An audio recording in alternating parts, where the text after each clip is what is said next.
Bigbox Power! Alrighty, welcome back everybody, it's Ace who's back again with another update video here. This time touching on a few changes that I made to the setup here that I think warrant actually a pretty significant upgrade. It's really cool. It's basically branching out the whole retro mode into something that I call Retromode 2.0. Double ooh. So with this I like the idea of the retro mode, thought that was really cool. But I just don't think it was working well with just the lower resolution, so I thought about it, applied a couple cool ideas with the shaders, expanded that, and also while I was doing that decided to expand on to a whole bunch more other emulators in the different sections. And I think it really kind of builds out the whole concept of giving choice and how you want to play something in the setup here. I think it's super cool. I also did a media content upgrade, so with that, what that means is that I scraped everything a little bit better, so things should have a lot more media now. Yeah, so we'll take a look here, so the first thing I wanted to show is something I don't show too often actually, is the MAME, and just how MAME is sort of working here in the setup. So going into, I guess, the arcade. The arcade is a combination of all the games basically into one list. Just to have them all easily accessible. I can kind of scroll through and just show what the section looks like here right now. This is sort of like, well, it's the main ROM set, right? You can find that anywhere. But specifically with this, I kind of trimmed out any type of mahjong stuff,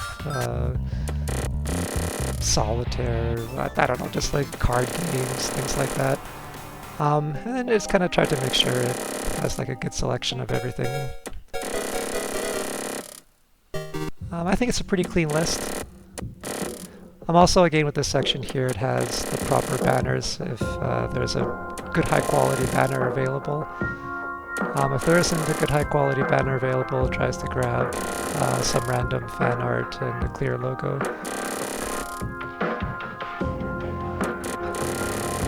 So that's kind of cool. But what I want to show is, I guess, Sunset Riders, because that would probably be a good way to show the different versions and how MAME's sort of set up in this build here that I have. So let's scroll through here.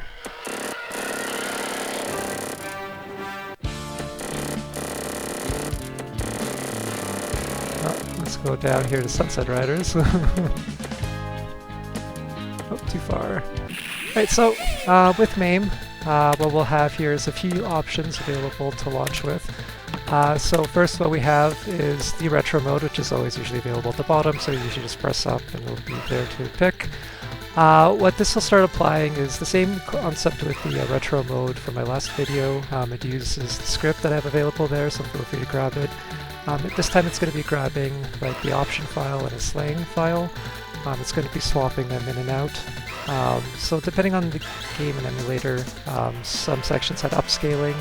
So with the retro mode, it's going to remove the upscaling and then apply a shader for like a retro type look. So we'll see what that looks like here. Again, with how the script works here is that it'll just apply it to the next run of whatever game that you'll be playing. Then after you're done playing that game, it's going to revert it back to the upscaling and how it normally is. So this is just like a one-time run.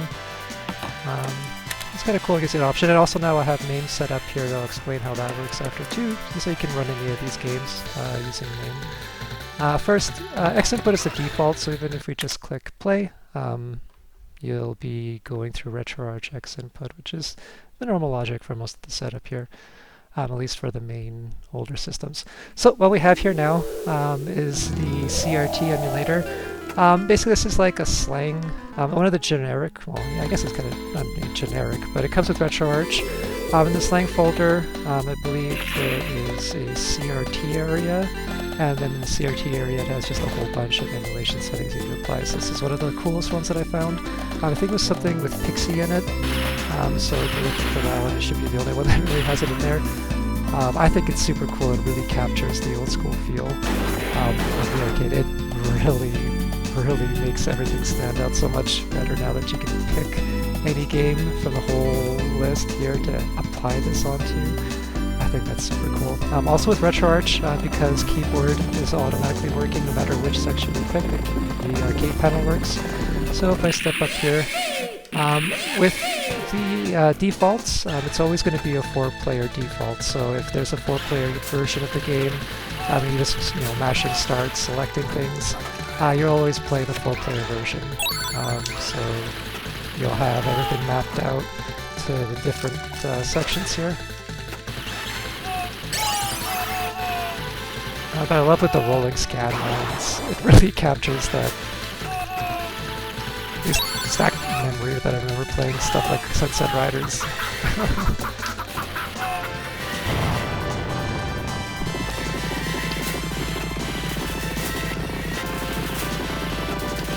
So I think it's really cool to see. And I guess right before I quit, I can show that if you're on this side here, you'll be playing on the 4th player. So that's all mapped out nicely. But if we quit, and what I can do is show the additional apps and versions at the same time. So now it'll be back to the upscaled version regardless of what we pick next. So what I'll do is I'll pick up the additional version and show how that looks. So if you maybe don't want to do the 4-player setup here, you want to do a 2-player version of the game, you can select that from the additional apps and versions. Let's go with this UBC version. So that's just if you want to, select your character, but you don't want to be, off to the side here, but you really want to play whoever the green character is in this game, right? So you can see it's already upscaling because it's already swapped out the configuration file. And this is essentially the default configuration. So you can press start, and now you can see that the game is going to be you can actually select your character, so it's doing a 2-player version of that. And visually, it's a significant difference, but I think they both have their place. You're able to kind of, whatever you're in the mood for. Having LaunchBox able to kind of have this all selectable just like here so quickly, if you have everything configured like this, I think it's just amazing, honestly. And again, you have the Sunset Riders banner being in the high def from the arcade, not generated from any type of art. And then we also have the Sunset Riders out in the left there. There should be in the camera on the top left. But now when we quit out of this game, what we'll be having here is the option to play through MAME. So now what we can do is do launch with. Let's say for some reason maybe Retroarch is out of date, or you just for whatever reason want to launch it through MAME. That also will get rid of any type of the alternate renders that I have in Retroarch using MAME. So this is going to be more the straight MAME emulation. And then it also will get rid of the reflections too. So with this is kind of like the more au naturel type configuration you might see in arcade setups. So if somebody's launching something from an arcade setup, it's going to usually be something more that's visually looking like this because it's just the MAME setup. But I think it has its place too, because it also still visually looks a little bit different, and I still think with the I still think the bezels will be a little bit different. The cool thing with this setup here is that Sinden will also use MAME. So with the way that you can configure this is that this is going to be sharing the configuration with Sinden. You won't really be doing light guns under this MAME section. You'll never be playing a light gun game with the arcade panel. So essentially, anytime you select anything from the light gun section, it'll be automatically launching Sinden in the background. And those bezels in particular are going to be overriding the ones from the standard bezel pack, and those will have the Sinden bezels with the white screen, so to still be able to have the light guns focus in on something. So you can still use the same folder, the same configuration setup. It's really cool that way, so you don't need to really split it out in any way. I might show that later, but this video is probably going to be long enough anyway. I already know I'm going to be jumping into so much. So for now I'll leave that, but just keep that thought in mind. Maybe I'll jump back to that later. But that's again using that retro script that I have from the last video. Just you can get creative, you're starting to think about how you can map things out in LaunchBox and how you can do cool things like this. But that's how this section looks. I think the filter itself, or the shader itself, looks cool enough that I'd like to probably show another game. Something like, I think Killer Instinct is a good one to show, because Killer Instinct, if you start applying upscaling, it starts looking really so visually sharp and so not how you would remember the game being, that it kind of really throws you off, and then you sort of really remember like why, you know, having an arcade cabinet has a really cool benefit, and it's the CRT. But now with the shaders and applying it, I think it mimics it. Whoa, what song is this? Lordy. But it really mimics the whole feeling and the setup of an arcade cabinet now, and like what I would remember kind of Killer Instinct feeling like. So with Retroarch, I have it set up with an alternate render that really upscales it to a much higher resolution. When we're in retro mode, it completely removes all that alternate render, so it actually has a cool purpose to it, like something that you might really use. Let's go Geo.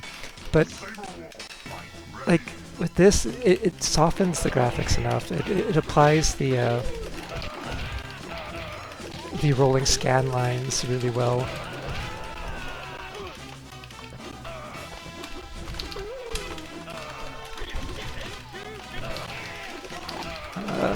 That it just feels a lot more like the game that I remember playing.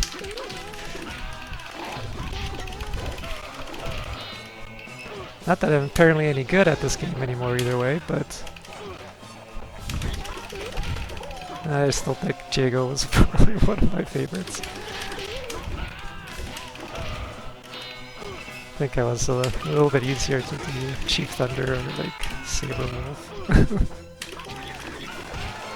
But yeah, I just wanted to show what the game kind of visually looks like, because I think that's super cool. Because now what we're going to do is run it in the other versions, and you can see the impact that it kind of has.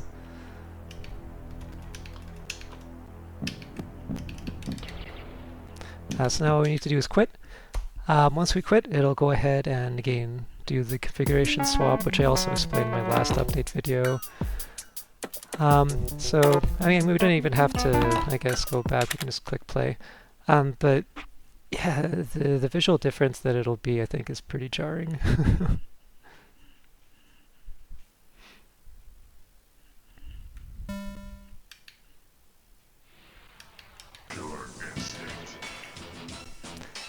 This time maybe I'll go something like Orchid. But see, it's just so much more visually sharp, which is really good for certain games, I think. I think that it definitely has its place. Like,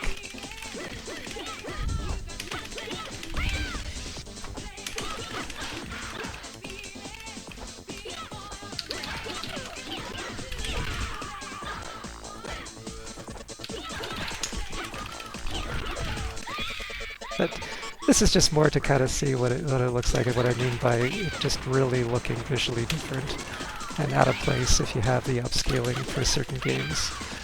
Stuff like Sunset Riders, maybe a little bit less kind of realistic looking, so works out a little bit better. But something like this, not so much.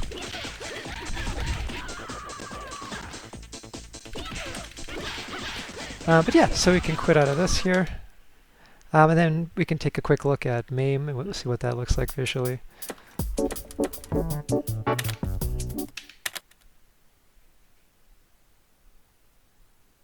So this is going to be less the upscaling that the alternate render provides in Retroarch.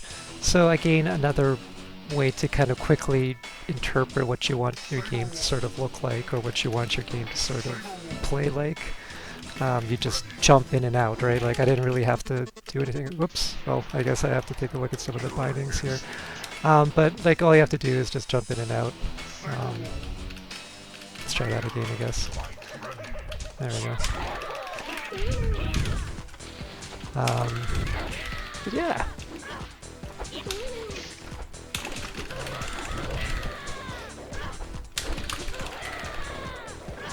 I just accidentally pressed the button there. Oops. But, yeah. So it still has its place. Like I think it actually, you know, even this way without the alternate render that Retroarch has set up, yeah, I think this kind of still even captures the arcade a little bit.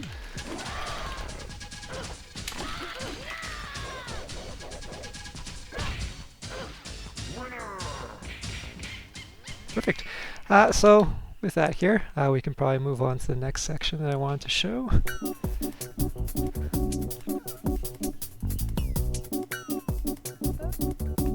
Right, well, actually, you know what, we're going to still probably stick with the arcade style, but we'll show it in all the different areas. So we still have the arcade area. So with this is more what I call like the 3D era of arcade games. So this is like the Atomus Wave, Model 3, Naomi 2.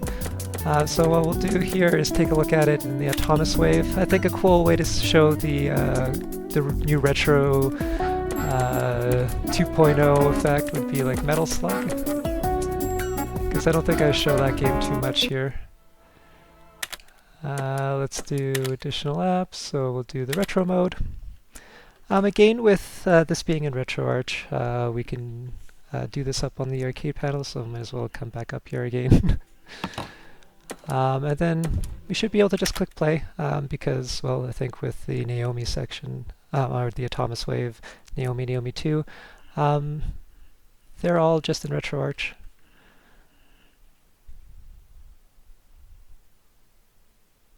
So again, you have that rolling CRT effect here.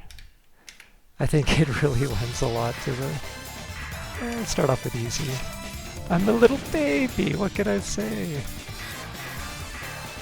Let's go with Marco. But yeah, also with this emulator here, it also does upscaling. So when you're in the retro mode, it does copy the options file where it actually has everything back to no upscaling, and just essentially mimicking how the arcade would be. This way it kind of gives you, again, just like I mentioned before, all the different options. Like some games, yeah, you know, like this feels really cool, and then the sprites, you know, they're not upscaled, they look more authentic. Like this really feels a lot more how the sprites look to myself anyway, if I was doing something like Metal Slug at the arcade. And then of course I can also like pull back this. I don't know if I show that enough, that if it, you know, maybe the effect isn't there just yet, but yeah, sit back a little bit here and hey, even better.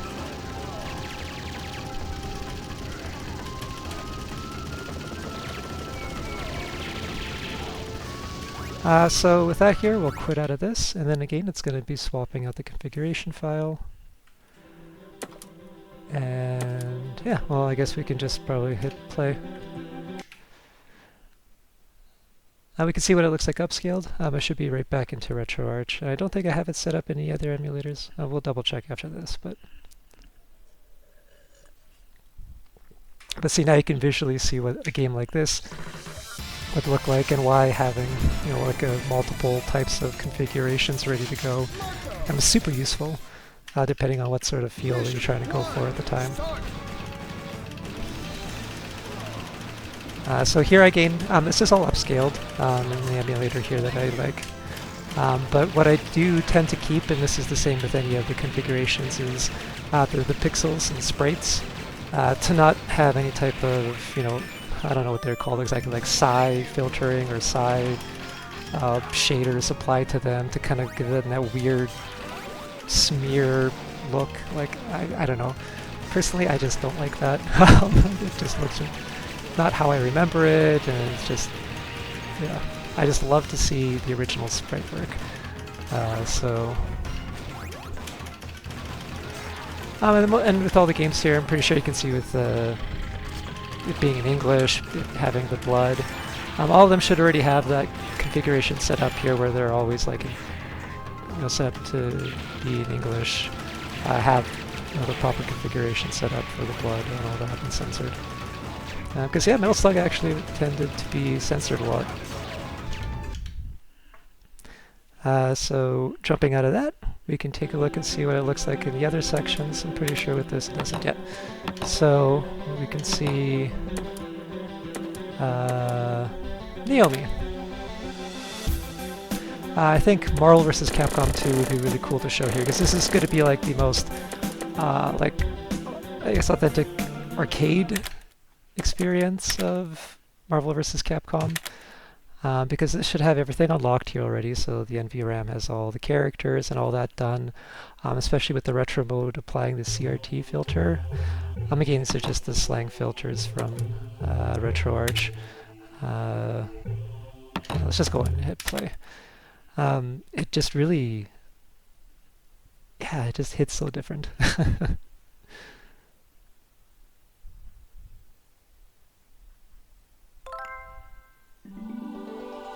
Kind of gives it that little ghosting effect too, where some of the letters, you'll see, oh, see like right there in the loading game now, you can kind of see it ghosting a little bit in that haze. Yeah, definitely one of the benefits of actually using like a dedicated PC. Like that's what I always see tended to use here, like when you're doing like an arcade setup, is this tendency to just use like retro Pi or Pis and things like that, and just like really low power stuff. But if you give it a little bit more oomph, and like I know this is not exactly like a low end system that I have here, but I mean it's 3070, and I had the CPU and the PC information posted in one of the comment replies. I mean, it's not exactly like it's on another universe, right? Like, and I think I probably will be upgrading this either way, just because I think now I've gotten so, invested into this that I think making it even better is worth it. So which is why I'm really upgrading the panel here and things like that. But probably just like pop in a better CPU. Maybe pop in like better GPU, which will help for things like PlayStation 3. I mean, it'll have purpose. And I think with the CPU, it'll be able to kind of crunch through the menus a little bit faster. But again, now with the CRT filters applied, it just feels like how the arcade.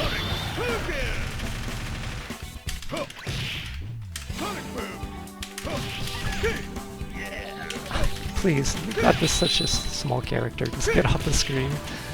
Oh.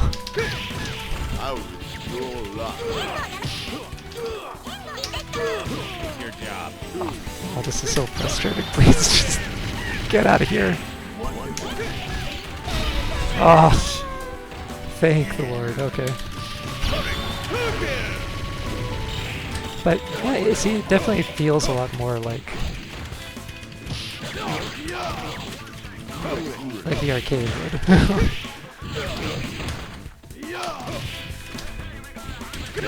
So, don't want to get too lost and too caught up. Starting to play a little bit too much, I think, before we get started to get into too many other things. So what we'll do is just click play now, and it'll go through and do it upscaled. And visually, it's pretty impactful, I think, going from what is kind of like an arcade look, going to what's more of the upscaled, in-your-face look.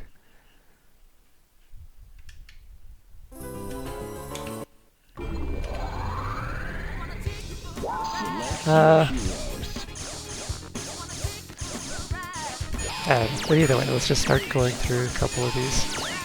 Launcher type, and but right away, so again with this, you see that the sprites won't have any type of upscaling applied to them. They'll try to be kept as au naturel as possible. But with this, the backgrounds you can see are definitely upscaled right away. They're not as they're anti-alias, they're not as jaggy or anything. And I think it really kind of has a nice different visual impact of how you want to play the game.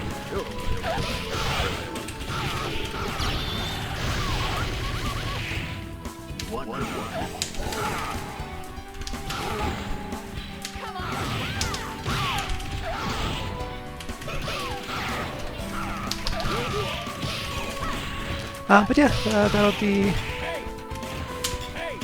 enough of that, I think. Again, don't want to get too caught up in just playing games here, because that's what it feels like I'm doing here now. But we can move on to the next section here really quick. That's really cool to show. It's Naomi 2.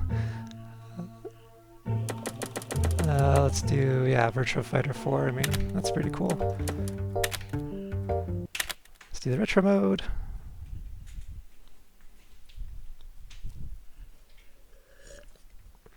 I could probably get this to be sped up through if you're like doing it through the menu. I think that would be actually cool if maybe like LaunchBox would actually like maybe apply a different timer onto something that's like an additional app. If there's like, well, just like a timer, so you can maybe set that to be like maybe 2 seconds or 1 second. And so the additional app is just gonna like thwomp thwomp. I don't know if you can like specify that directly to have like different startup times like that. I think the startup time is more just like applied to everything in the section directly.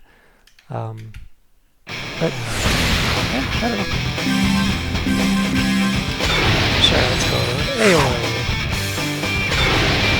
But with even games like this here too, it kind of feels a lot more how these old school Sega games felt. Game takes off the upscaling. Ready? Go!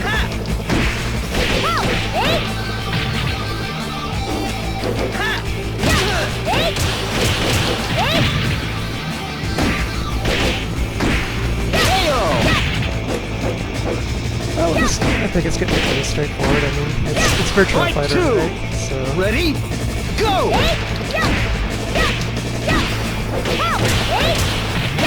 But yeah, so we'll quit out of this, and again I'll show what it looks like now going through the regular upscaling mode.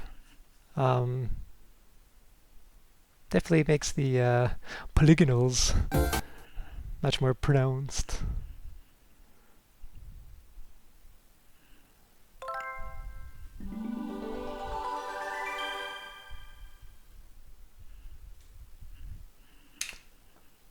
And we're going to start. This time we'll go, sure.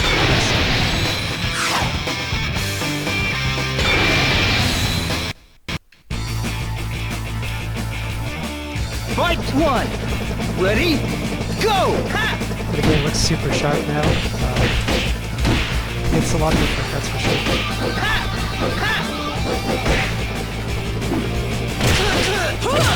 KO! Fight two! Ready? Go! Well, then I guess one last quick thing I can probably show while I'm over here. Is that because again this is in Retroarch, I should be able to just jump in and start playing with controllers. So if I want to sit back here instead, you see that option. So you can get that all sorts of working together. Super cool.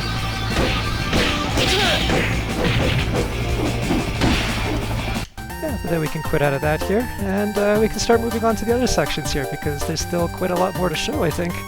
We're going to be starting to go into the actual games now.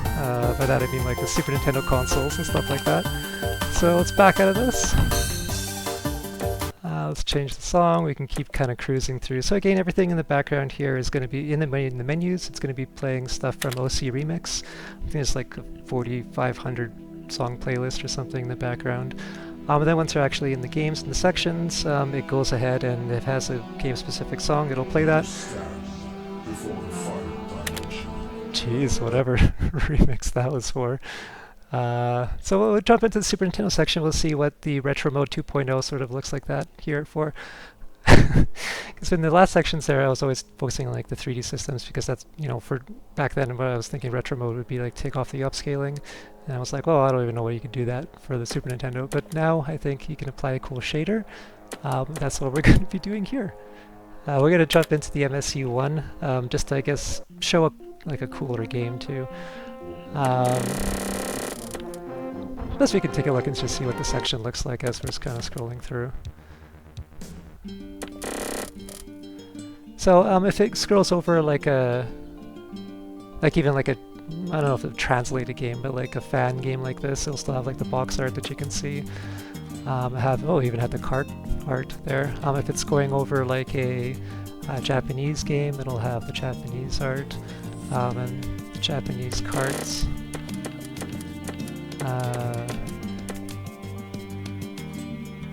If it's something from like, there you go, Illusion of Gaia, it'll be the Super Nintendo boxes there and the Super Nintendo song.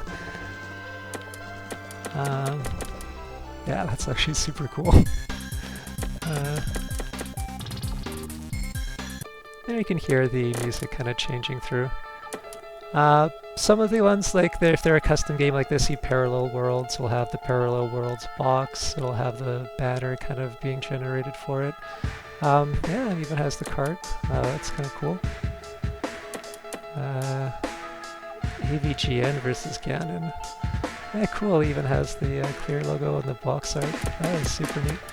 But what we're going to be going into is the... I don't know, maybe we should try some of these games. But what I wanted to show is Super Mario World. So I think that's just, you know, it's relatable. But yeah, it's super cool to see some of this. Yeah, so let's go into this. So what we'll be running here now is the retro mode. Again, with the retro mode, it's going to be applying a slang filter. These are also just standard shaders that come with Retroarch. I believe they're under the NTSC folder, and this one's going to be just the... Well, let's just go hit play. These are going to be just the... I forgot what it is, but it's one of the NTSC shaders here. But right away you can tell. Now it's actually even cooler because with the TV bezel and the slang shader applied, mimicking what would be like a composite output, or maybe even more like an S-video composite type output. So hooking it up to like an old school TV, you can see it applies that sort of a blur that you can only get when you're hooking it up with one of those RCA cables. And I think that just lends so much to the experience. It takes off like that sharpness that you see to all the pixels normally.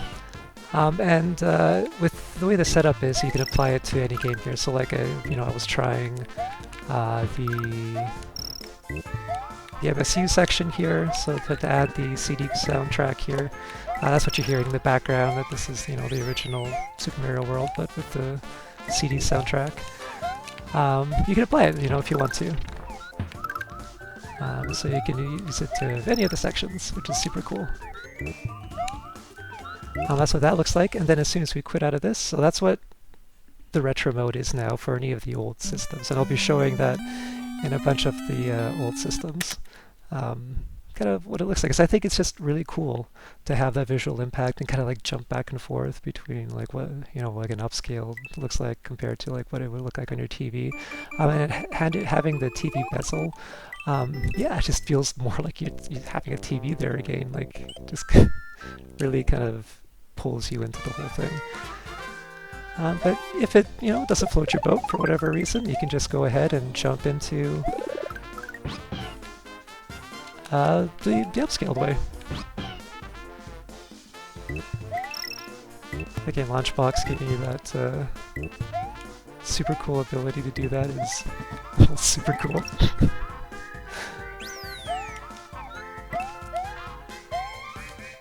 So this is more just, Super Mario World, but what I also wanted to show is that now I also went ahead and started to apply a couple more emulators, again keeping with the spirit of, experiencing what I want to have to experience these games like.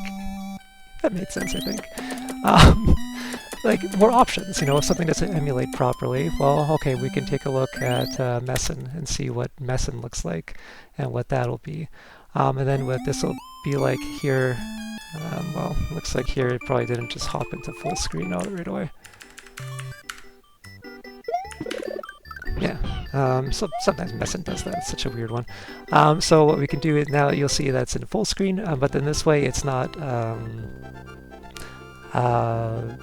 with the TV bezel, and it doesn't have any type of changes to the formatting really. It's just straight up, how it would be through an emulator.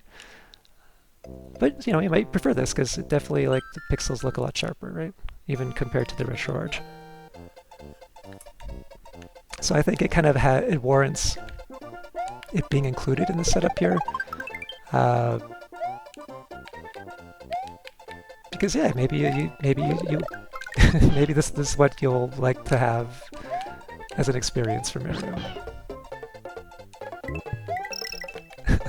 I'm going to be talking a lot, so I'm going to have to be making up and just saying stuff for a while. So brain's going to fart for a little bit. But yeah, so again, so now you can see what it looks like in Mesen. Then we can just quit out of Mesen, and then maybe we see the, oh, well, maybe the newest version of SNES 9X might play a little bit better. This is going to be not the Retroarch core, this is going to be SNES 9X and the latest version of it. Which I even still think is updated. I think it's from like June. So yeah, they still do stuff with this.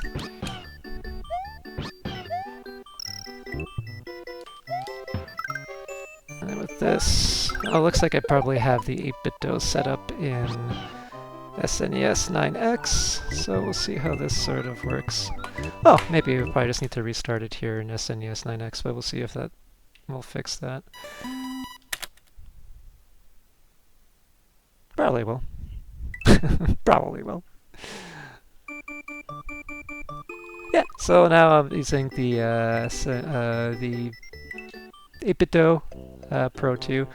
But then yeah, so you just jump into the games here, then you'll be able to see what it's like in SNES 9X. They're all compatible too, as you can still hear the same CD soundtrack, so looks like SNES 9X and Mesen both are compatible with, you know, MSU1 ROMs, so that's kind of cool. But I think visually, I mean, this is probably going to be exactly like Mesen, more or less. But more importantly, the options there. So that being said, what we'll do is we'll tag out the Pro 2s and we'll stick to the Elite. So right now what I'm using is the Elite 2 controller. But that's the Super Nintendo section, so we'll move on to see what this sort of looks like in a section like the GameCube. Yeah, because that's what's next here. So again, we'll go into all games. This is just a combination of Europe and North America, mostly. I can kind of quickly scroll through this, and still using the old cover box theme, so probably one that I've shown in older videos. So nothing too glamorous, but we can probably stop at a few and just see how all the art looks as we're scrolling through. I think it's kind of cool to look at the art. The game being dynamically generated, sometimes if it has multiple bits of background fan art, it'll generate something different each time you scroll through. So it could be something different each time you're going through, which is kind of neat. Oh, there we go. Yeah, let's do Luigi's Mansion. And I think we got here fast enough, and we looked at a few things. So now what we have here is the Retromode plus TV is the change that I've made onto things like the last Retromode from the last video. The TV mode being again with the slang filters. So I still kept the options since I already had it configured with the retro mode, with it just removing the...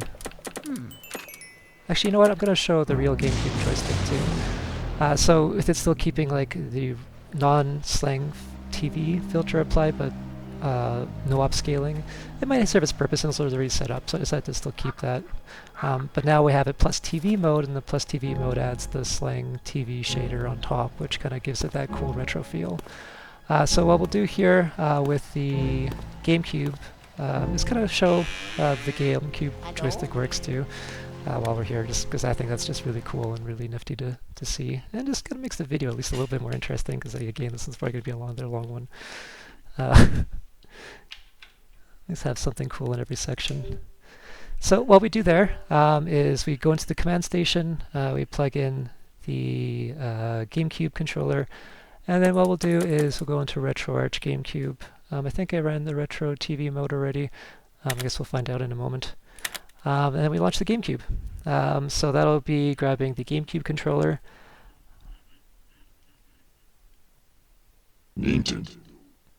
So with this, again, you can see right away the TV filter applying a little bit of a blur to it, which really kind of makes it feel a lot more authentic. And then, yeah, having this mode plus having a GameCube controller, yeah, it really kind of brings out the game feeling like it used to. Like, basically having a GameCube here again. And again, having this option available to every game is super cool. Oh yeah. Mario. Mario.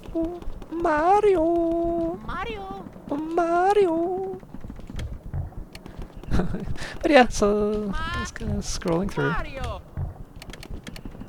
You're not really trying to play the game or anything, sort of just wanted to show what it's like.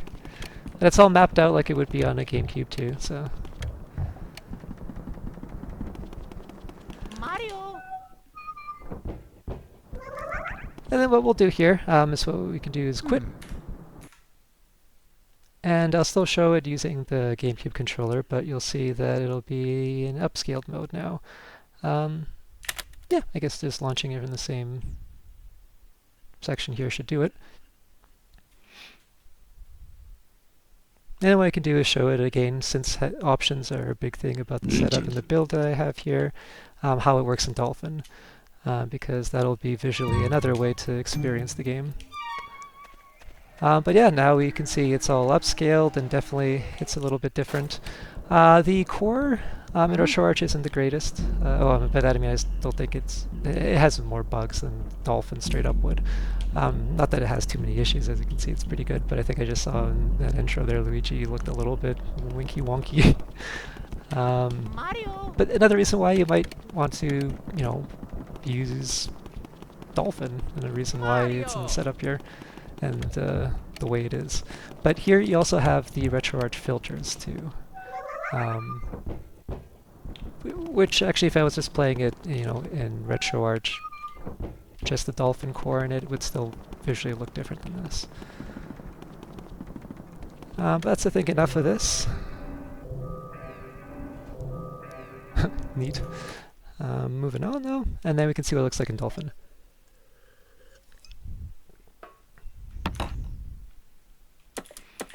So again, with we go launch with, we have the real GameCube joystick set up. Just have to select that option, and now we're going to be launching through GameCube. I also love how it has this CDR display. Every time you launch in the game, it has that same startup with the art being displayed. It looks like there's no achievements for Luigi's Mansion. That's a shame, but yeah, something that they added to Dolphin recently are retro achievements. So you can go back and play all these old games with some retro achievements, which is really cool. Well, I mean, if the game has it, and if it doesn't, well then, well, it doesn't. Oh, it looks like Luigi, even in Dolphin, has a little bit of that. Maybe that's how it is, and maybe it's the upscaling. I don't know what does that. Yeah, no, maybe it's the upscaling, because I don't know if I saw that in the Retroarch when I was in the retro mode there. That's interesting. Maybe it's just an upscaling thing. But yeah, and now you're going and trying it in the latest version of Dolphin. Mario. I think I just updated yesterday, so.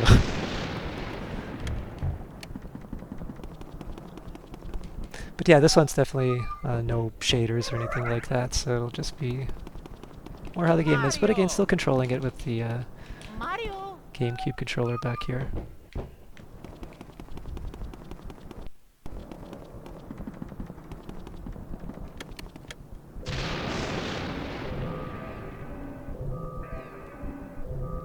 But again, having the ability to kind of like jump in and out so quickly through all the different options because of LaunchBox and the way you can set up everything. And again, using that copy script that I have in the last video, and then leveraging Retroarch and how it sort of subdivides all its cores and all its folders and all its overrides. Yeah, I just kind of have to just think things through, and then you can have that cool little controller set up here. So with that, let's move on to the next section, tagging back in the Xbox Elite controller. We can get some music going again too. Let's go into, well, the next section. Nintendo, yeah, because Nintendo, oh yeah, the filter definitely lends a lot, I think, to older games like this especially.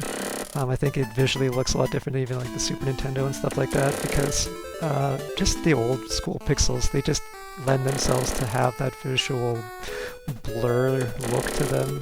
And I don't know if that's just maybe nostalgia speaking, 'cause maybe it is really just that, but I feel that blur is really important to keep the feel. I mean, if I really want to really experience Bubble Bath Babes, you know, I want to experience it in the old it's in the original glory. But you can like stop on Simon's Quest, maybe we'll see what the cart looks like. Game that I probably want to show is just like Ducktales, because I mean Ducktales is always good. those are some obscure games. But you can see that it'll try to generate some of the banner art. I think most of the Nintendo games have a lot of fan content, so normally you'll actually get a lot of really cool banner art being generated. Sometimes it's not as good as another one, but like, oh, like Double Dragon, like that looks actually, you know, pretty cool. And then maybe next time you'll scroll over it, it'll be different. I love that part of the setup here too. Yeah, so you can kind of see what this section looks like. But we'll go into Ducktales. And I'll see what the art maybe looks like really quick. Awesome. And yeah, you can still like view manual and things like that here, but I already showed that in the other videos. So what we'll do is show the retro mode again, and then we'll show all the different options you have now also with Nintendo they decided to include. So if you're thinking about like, oh, what other emulators should I include? Yeah, well, this can kind of give you an idea. Yeah, let's just go play, I think, because it'll just go into Retroarch anyway.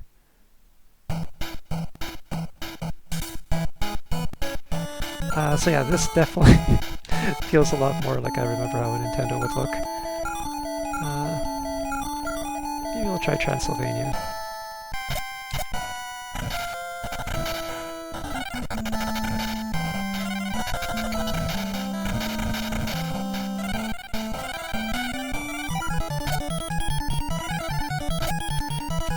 This game, I think, is just good. So, you know what, I'm just going to probably play it for a minute here, just to kind of see what the filter looks like. But I think it just, yeah, it applies this old school Nintendo blur to everything. Like, this is just how I remember it looking on my TV. And I think what we'll see here now, if, you know, going back into the, just the upscaled way, why I think it has its purpose here. So quit. And then yeah, just go play, I guess, because it should be ready to go.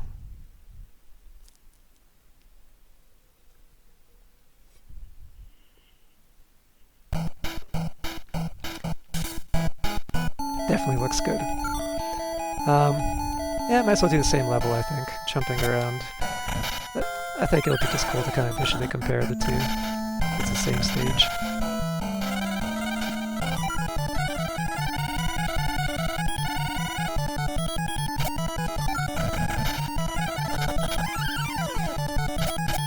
Awesome. So again, I'm just back to using X input here, so I just have a controller, but if I wanted to, again, I can go up to the arcade panel, play these old games with that too. It's kind of cool. Like sometimes you might, you might want to go on the arcade panel. Most of the other emulators work the same way. Like if, like now we have an option of Mesen, and if we want to do that, it should probably also accept the arcade panel at the same time. But a good thing about having Mesen is now you don't have the TV bezel at all. Now you just have straight up raw pixel power in your face. So just super clean, super crisp, so you don't have any type of, I don't know, blasé, I guess. Maybe if you don't like something that I would like to include. Well, I have this option, I think that's super cool.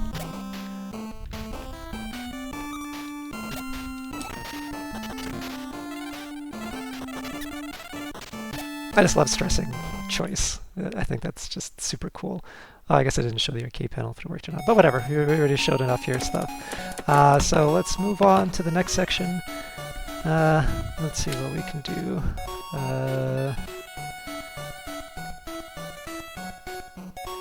N64 probably, yeah.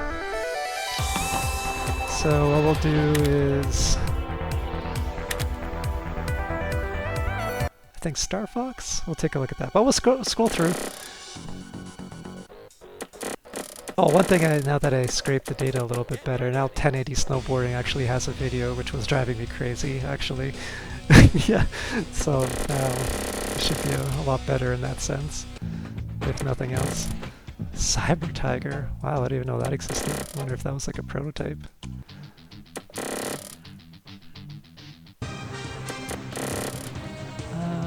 yeah, I'll just scroll through. See what the art looks like. And yeah, you can actually, maybe we'll stop because it's kind of cool to see at least one of the game art. So if you kind of hold over it. Thwomp. Have that nice little bonus to it.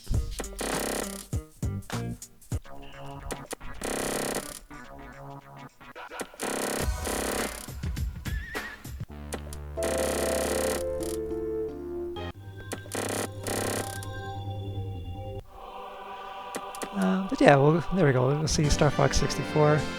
I got that Starfox theme blaring away. You can see Revision A and all that. Again, with the setup, everything is going to be one game, one ROM, but always the latest patched version of whatever game it is. So what we'll do is we'll launch the Retromode plus TV. So that'll have the cool filter applied. And then again removes the upscaling, which I think really runs well with the N64. Oh yeah, and then what we'll do is the N64 controller, because if we're here, well, why not? So controlling it with an N64 controller, all we need to do is power off the X input. What we'll do is power on the N64 and go to the command station. It is just a wireless dongle. You just tag in, and it goes ahead and tags itself in. And we launch up the emulator. So now we should be having some old school Starfox 64. So these are wireless controllers, and they also have built-in rumble. It's kind of cool, because I think Starfox was my first introduction to the rumble pack and this whole thing. But yeah, wow, yeah, it's different when you have that filter applied. Yeah, and I'm just controlling it here with the N64 pad. It's about time you showed up, Fox. You're the only hope for our world. I'll do my best. Andros won't have his way with me. Blah blah blah blah blah blah blah blah blah blah blah. Good luck. You'll need it. So there we go. We're launching away. So we'll show it in upscale. I think this game, I guess, takes a second or two to get into, which is a little unfortunate. Open the way. Visually, I guess you're still looking at some cool effects and what it looks like with the shader and the filter applied. I guess I don't think I can skip through this. That's Check your alright. G diffuser system.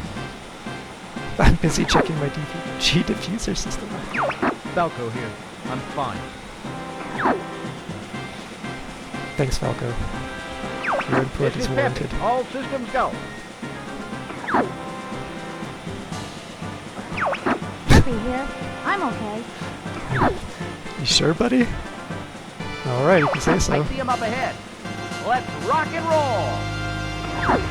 I probably won't go into, once we go into the upscaling all the way into the game. I think it's just visually, well, maybe I will. But yeah, so it feels just like the old school Starfox would. Flippy, get back here.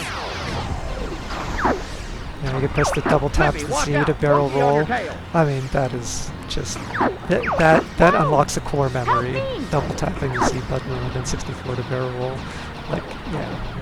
You know, if you're trying to recreate everything, you gotta have that. Thanks, Fox. I thought they had me. So that's super cool.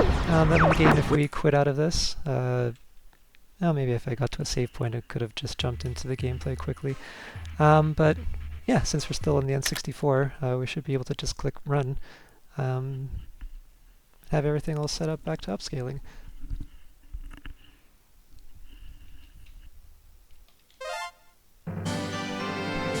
Yeah, wow, that is definitely visually different. So again, with most of the emulators, like I mentioned, I think back in like the Atomus Wave area, if there's any type of upscaling regardless, I always tend to make sure that anything that affects like the textures It's about time you showed or up, the Fox. text, You're the only that it hope doesn't for have our any world. type of the I'll do my best.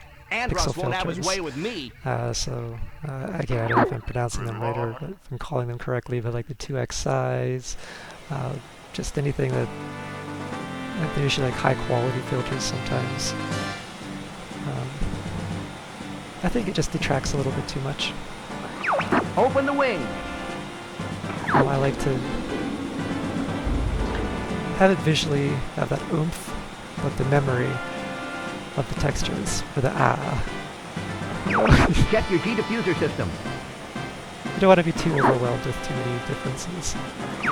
Falco here. I'm fine. Thanks, Falco, again. This is Peppy. All systems go. Fantastic. Flippy here. I'm okay. Good to know. And yeah, I guess I already got this far. Might as well get into the game, Let's right? rock and roll.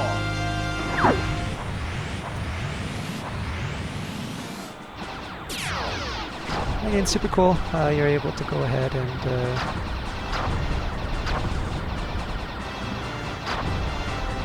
use the N64 controller. Still able to double tap with the Z and do the barrel roll. Flippy, watch out. Bogey on your tail. Whoa! Help me! I also think the frame rate's unlocked. I think in the retro mode I make sure that the emulation's at 100% and strictly 100. I think with this one I have it set to unlocked. We're entering Corneria City now. Which means that I'm fairly sure here that it won't have like the slowdown and such. So like any type of slowdown that the N64 might have had, it won't have it in this. Everybody because stay it's the alert! upscaled, make me look nice mode. So I'm fairly sure that's accurate. And why it kind of runs a little bit better here. So let's quit out of that. I just thought I'd add that in really quick. And then we also have Simple 64. This one, the way its input works is interesting because I think it just has like a big list of all the controllers and it just knows like, oh, you're using the Retro Inc. N64 controller. I know what that is. Let me map that exactly to what you have. And then if you start it with like Xbox Elite controller, it just sees that it's an Xbox Elite controller. It's like, oh, I know what that is. Here, let me map that. What I think an N64 should be mapped like to a controller like that. So I guess it takes away the option of how you want to configure it, I guess. I'll do my best. You can't force a button to be a certain thing. But I didn't have to do anything for the configuration. Like I just launch the emulator and throw a ROM at it, throw a controller at it, and it just works. Same with I think even the D input. It worked the same way. It just knows like, hey, you're using a D input PS5 DualShock. Yeah, I know what that is. You'll probably love to have the control stick mapped to this. But this is, I mean, just without shaders, but basically what the same core is in Check your G diffuser system. Falco here. I'm fine. I mean, again, I get this far. This video is going to be long enough anyway. It's a couple more seconds. I'll get into the game. Flippy here. I'm okay. And I just like to talk about this kind of stuff, though. So I find it interesting. Let's rock and roll.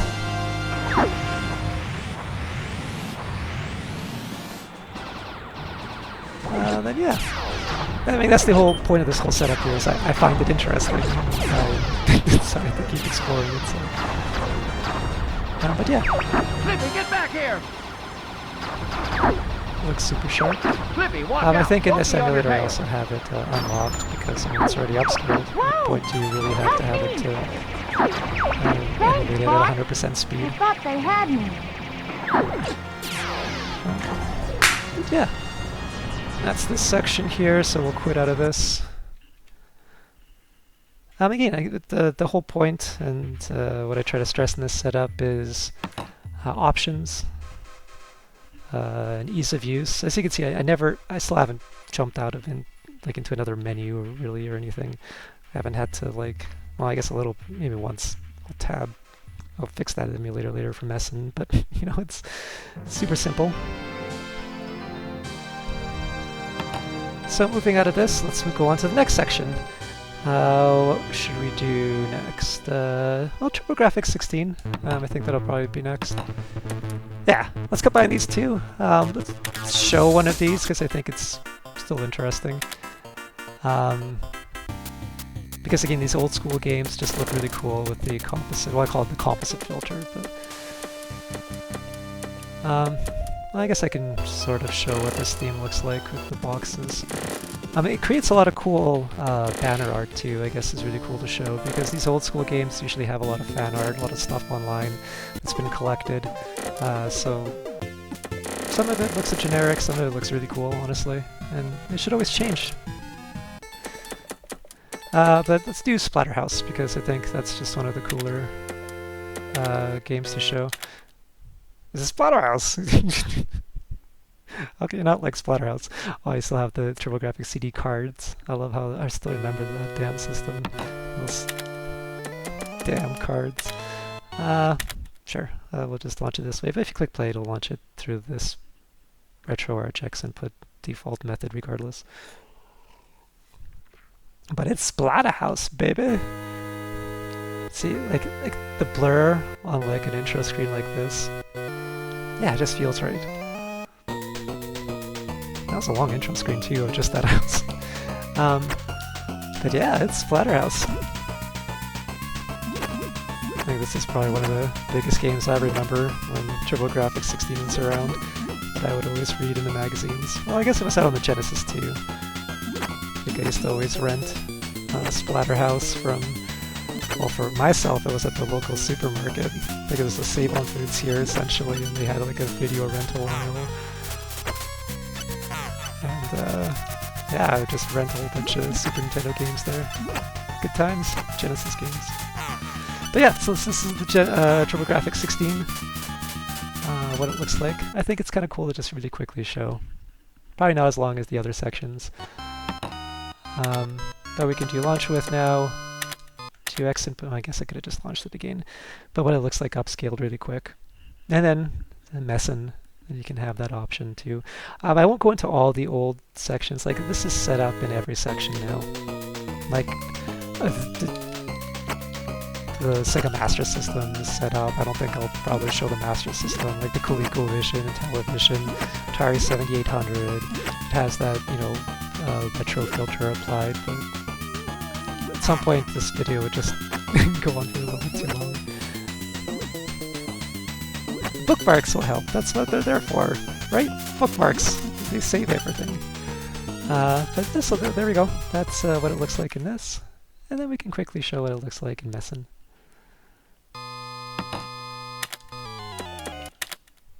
And I guess it's just cool to show that it works too. That hey, like, you know, this really does all work in all these different sections. And,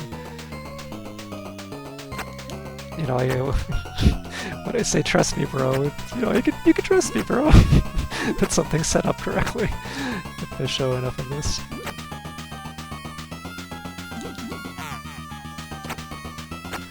But yeah, you can see like it. Yeah, it definitely hits different. Definitely feels different. But I'm just sitting back here playing with the Pro 2 controller. So we'll move on to another section. After the TurboGrafx, we'll... Yeah, Jaguar I think is kind of cool still to show too. PCFX, yeah, that's one of the ones we'll skip. But it looks really kind of cool there. 360, haven't had any real changes. Oh, the song threw me off. Sorry, I just got a vibe in there for a second. But Xbox 360 I don't think has too much of a change. Xbox doesn't have a retro mode yet. Maybe I'll think about it.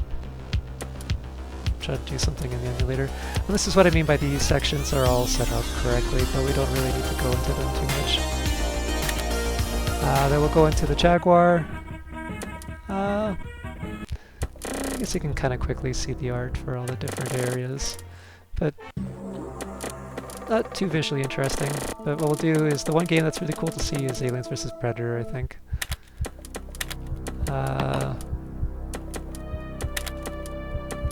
So we'll do the retro mode. You can maybe just do the retro mode and then move on. I think it's just cool to see really quick. We'll do it through the Retroarch. Retroarch uses virtual Jaguar as a core, which is different than Big PEMU. Big PEMU is much better as a like non-Retroarch emulator. I actually think even that's the default, maybe for the Jaguar section. But having like bezel and the shaders, and for games that I think tend to be fairly well emulated, like Alien vs Predator, it's good enough. And it looks cool. So yeah, it just kind of looks cool with the filter applied. Let's go Predator. Nature's greatest killing machine. Oh, this is only a simulation? Alright, well. Wow, that didn't take long to start getting attacked. Oh yeah.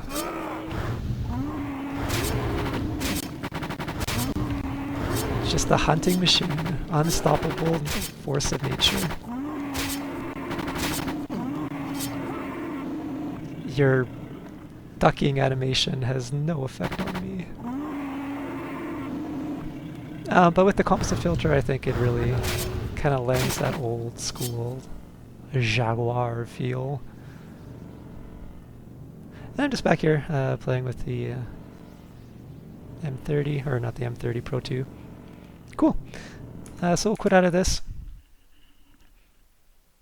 I think it's just sure at least one visual comparison, or else what's there to compare to? We'll run it again in this.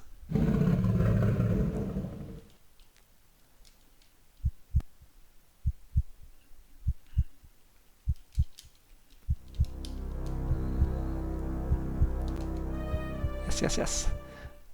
Nature's greatest killing machine. Yes, yes. Simulation. Unstoppable force. Let's go.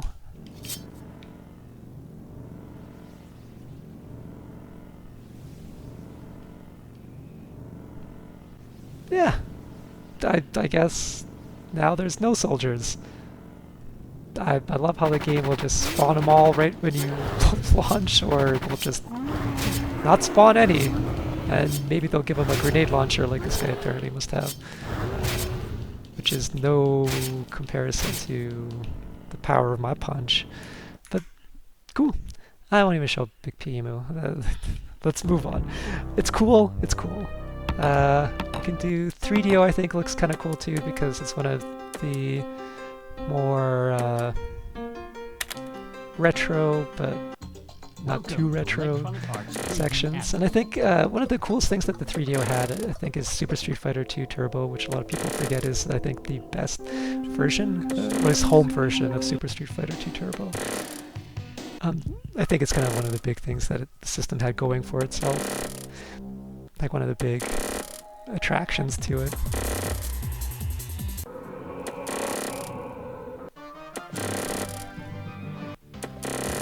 Welcome to the... But yeah, so now we kind of scrolled through a few of them. Let's see what Super Street Fighter 2 Turbo looks like. So we can do the retro mode.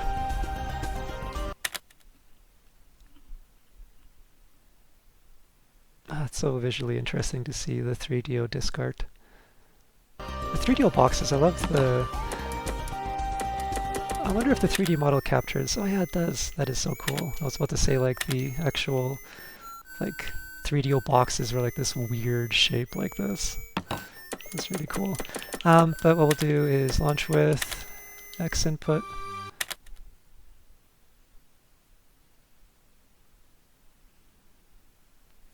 Yeah, we'll see what this looks like.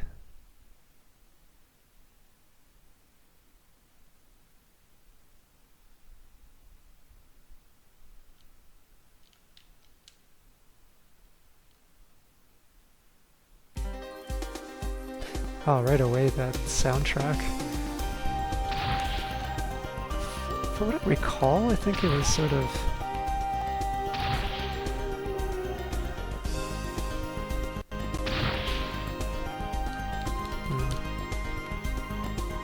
There we go. I was like, it takes a little bit to get in there. I was like, come on, get me into the menu.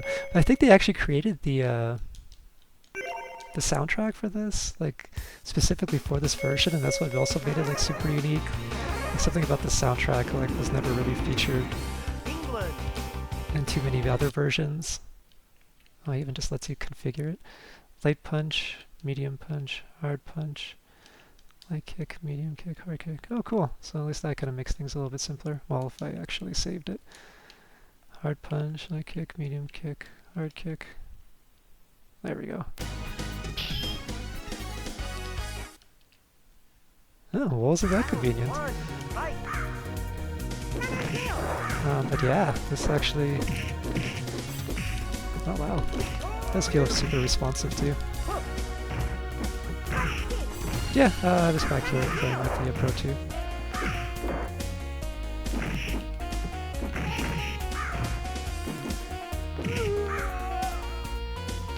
Yeah, the soundtrack has this weird CD quality, but Super Nintendo instrument feel to it.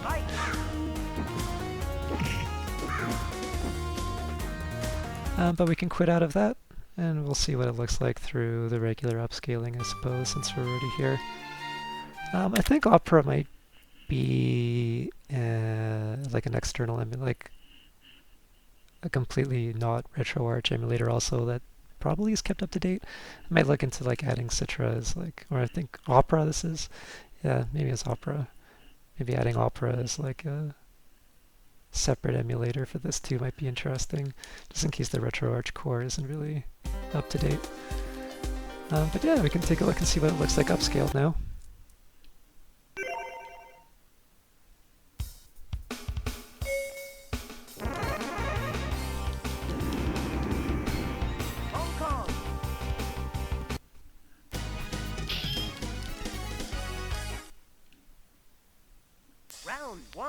There we go, and then we have it all upscaled, so that's super cool.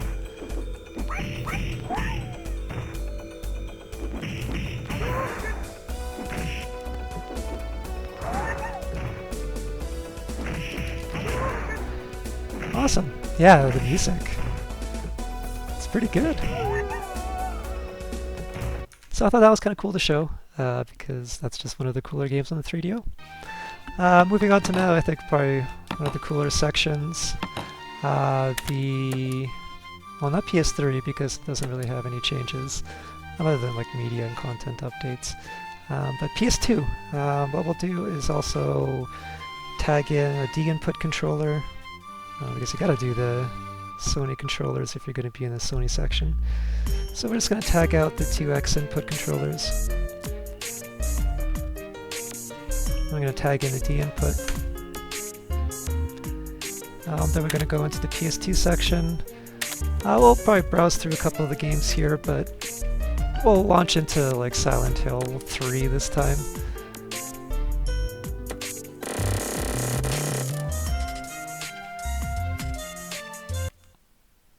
Oh, whoops, I pressed the wrong button. I didn't really want to launch Akira Psycho Ball. Akira Psycho Ball? Is this really a pinball game based on Akira? My lord, it really is a pinball game based on Akira. Okay, well maybe we'll come back to this one. But for now, what we'll do is keep scrolling through.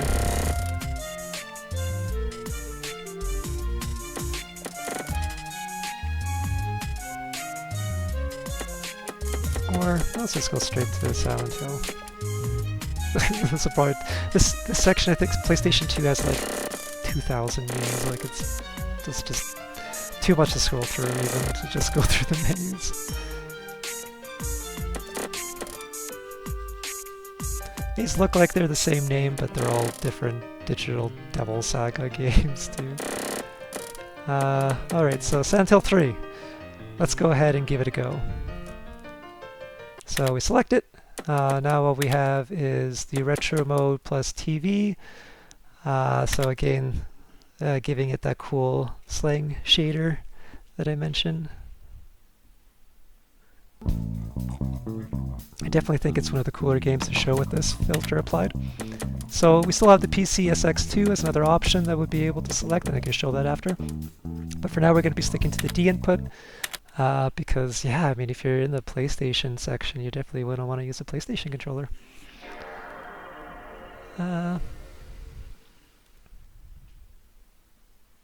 I think it definitely lends a little bit of grittiness, like I mentioned in my other videos about, when I launch like Silent Hill 2, the grittiness and feeling it gives.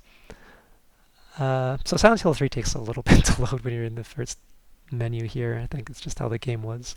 I remember it that way. Do I remember it that way? Either way, this is how it is. But you'll get into the menu here in a second. And then again with the emulator, if there's any non-interlacing patches, it applies that. So that's all configured nicely. Other than that, it has no upscaling, it has nothing else really applied. Yeah, right away, even with the screen, that new game, just that blur with the red font, like, it just unlocks some sort of weird core memory and feeling inside, especially with like Silent Hill, just that uneasiness, that feeling to it. Like if you start upscaling too much, it's impactful. Well, I guess we'll see. Maybe I'm talking out my ass here.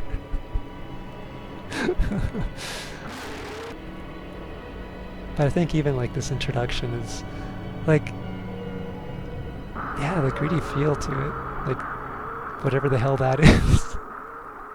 Like if it becomes too sharp with upscaling, and visually it's just like, the textures are just, you can see the details, it just pulls you out, right? Like you're not playing the same Silent Hill that you remember from the past. But if you, apply like the right slang shaders, I mean, these are just default Retroarch slang shaders when I'm in this retro mode section. It's just, going into the options of the core, removing any type of upscaling from there, making it as generically basic as possible, and then just applying a slang shader for, I think it's just like in the NTSC folder. Where am I? It's just super cool.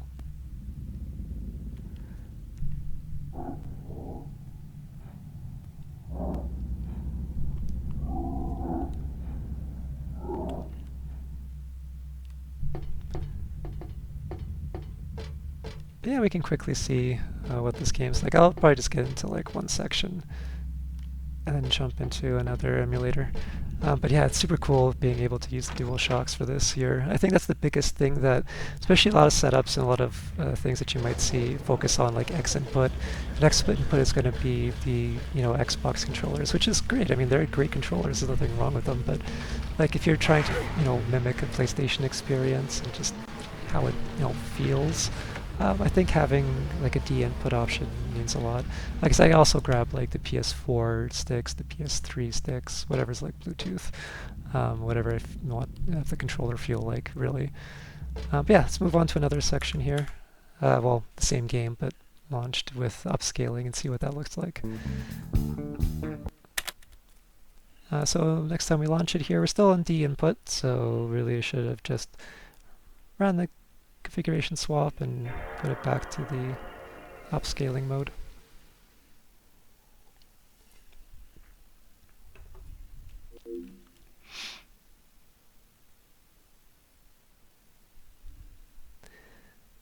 And so you can see here I found and applied a 60 frames per second patch. So it didn't do that with the retro mode because again I don't want to have those kind of patches applied for it. But for when you're in like the upscaled mode, which is the default, sure, why not? If you're going to be presenting it in the best way possible, might as well try to find any type of patches that it might have like that, plop them in there. And so yeah, so you can still see that it still has the red font with the normal, and it has the upscaling applied to it. It doesn't have that weird, almost kind of like, I don't know if it's like a blood effect really, but kind of like a smearish. So it just sets the tone a little bit differently. There you can see the, I don't know what that red sort of look was, but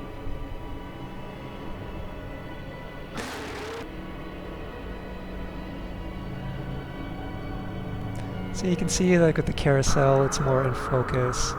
Whatever the hell this thing is.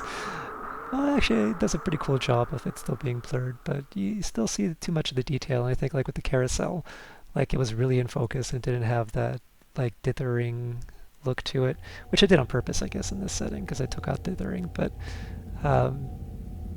because yeah, if you want to dithering, you probably just want to be in the retro mode. So it's just stuff to keep in mind too. If you're setting up your setup, and if you're thinking through all the different options for all the different emulators, how you want something to look.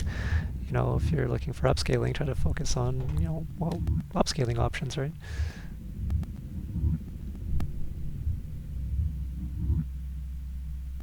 Where am I? And it's with the upscaling, like with everything being so in focus and so sharp, like I think it's definitely still spooky, but it's just like a different kind of spooky. I guess that's the best way to put it. But yeah, I can visually see the smoothness is definitely a lot different as we're walking through here.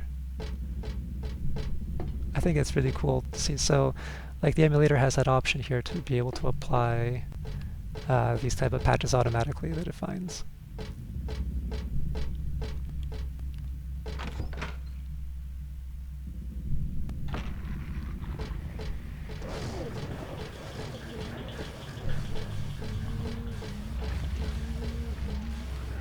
Let's see whatever the hell this thing was over here. I think there was some other monster. Ah, there you are.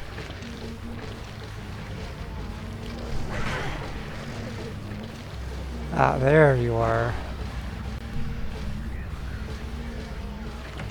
I don't want to get too lost playing these games here, but maybe we'll just get into here.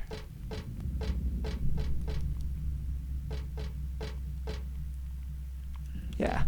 Anyway, so that's really cool. And then what we'll do is launch it in PCSX2. I think this game might be in widescreen. And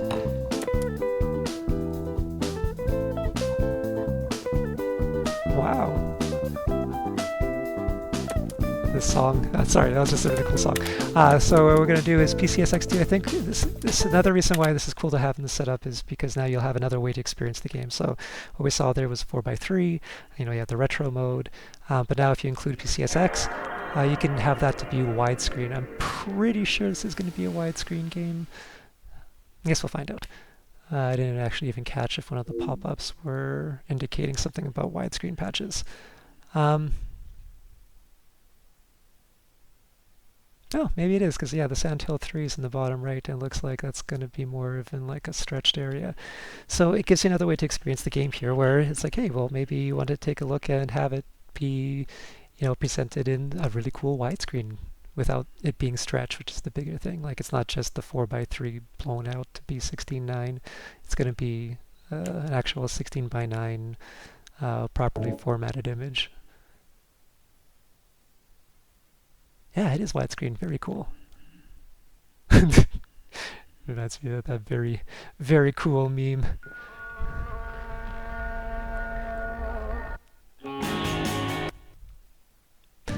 But yeah, emulator will also, like, it does kind of bounce around between 16:9, 4.3 because again it's trying to auto adjust and it knows which when it would be stretching it and when it wouldn't be stretching it. So if it would be stretching it, it's just going to be provided as 4.3.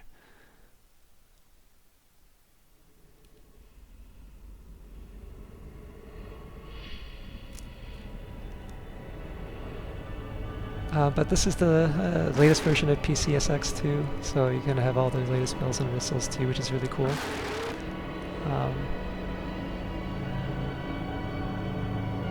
Yeah, it's kind of... Oh, that looks really a little bit different too. Wow, that's really cool. It's really cool visually to see. Just sort of how each emulator interprets it and how it all kind of ends up looking in the end.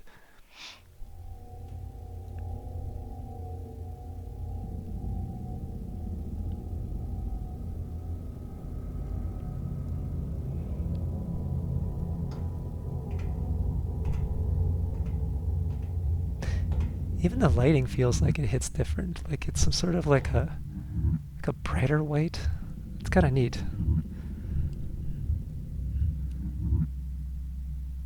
Where am I? And again, with LaunchBox being able to just have it selectable is really cool. that just, you know, I just jumped into 3 different versions technically of Silent Hill 3. I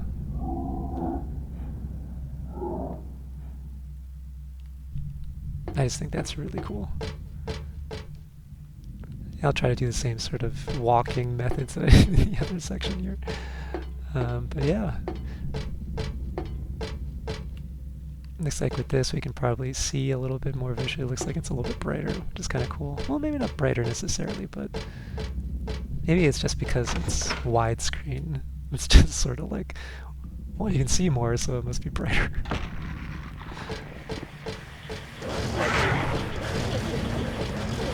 It feels like it's just the right amount. Like, it sort of feels like it's bright enough that I can see where I'm going, but maybe it kind of takes away a little bit of the frightening aspect to it.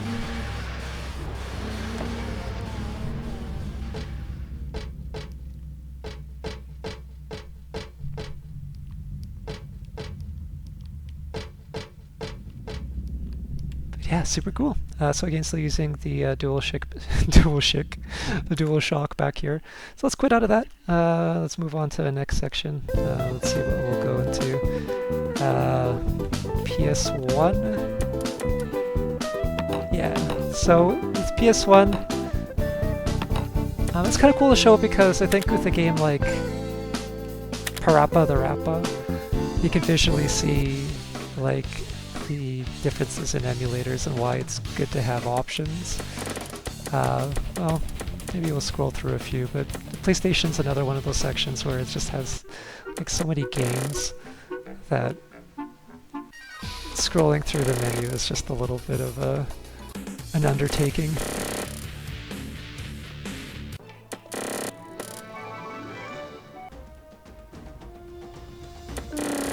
Tarzan.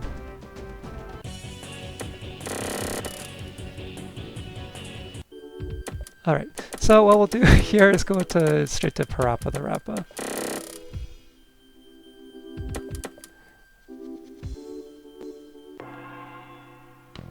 So you can see visually there how it even looks in the video there. It's almost like it's upscaled already. So what we'll do is the retro mode. That's going to be taking away the upscaling. It's going to be taking away... Oh, it's going to be applying that cool TV filter.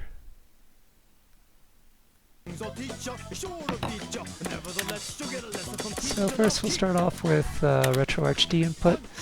So again, we're still going to be using the PS5 controller here to kind of best mimic a PlayStation experience.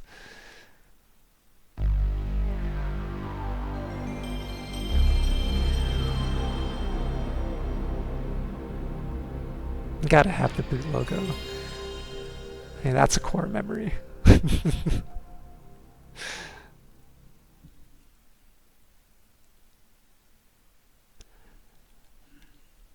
And I think one of the cooler things to show is like when you look at like the background or something, it being a little bit blurrier.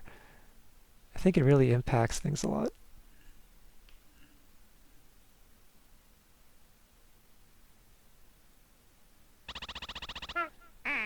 Yeah, so like even like this, like even looking like an old low-resolution video like this from like the PlayStation area, if you're applying like the composite video filter over top, it just sort of makes it feel right. Like sure, it's low res, but it feels like it should look that way. You know, it's just natural. It's like yeah, hell yeah, it should. That's how it should look. Why should it look any different? It should look like that, you know, pixelated mess. And yeah, that background especially is where I think it really hits. And I like this blurriness too. Kick, punch, it's all in the mind. If you wanna test me, I'm sure you'll find the things I'll teach ya. Sure to beat ya. Nevertheless, you'll get a lesson from teacher. Now kick. So with this, you could technically repeat sort of freestyle. So they're expecting, or what it looks like you should be doing is pressing triangle one time, pressing O one time. But with the mechanics of the game, it was trying to make you sort of freestyle. So you're supposed to keep, you know, repeatedly press the same button.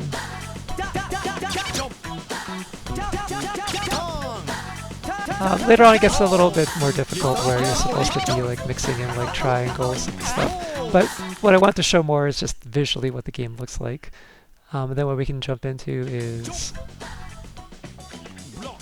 what it looks like upscaled, because it definitely has a different impact right away. And why it's kind of cool to have different configuration files to swap into for your setup.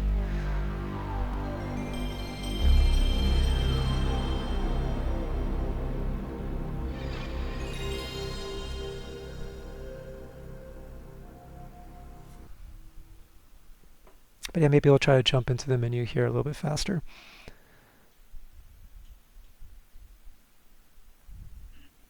Well, I don't even know how much faster we can get through these menus here, but we'll try.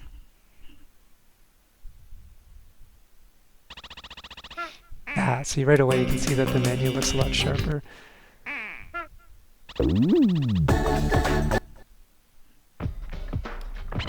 And PaRappa definitely looks different there from the menu. I guess I probably should have paused there for a second, but like just the visual clarity difference for a lot of the old cell shading type of games, like applying that filter, the upscaling. I mean, I was like, whoa! Like right away, it looks like I think there was like a PaRappa remastered game recently.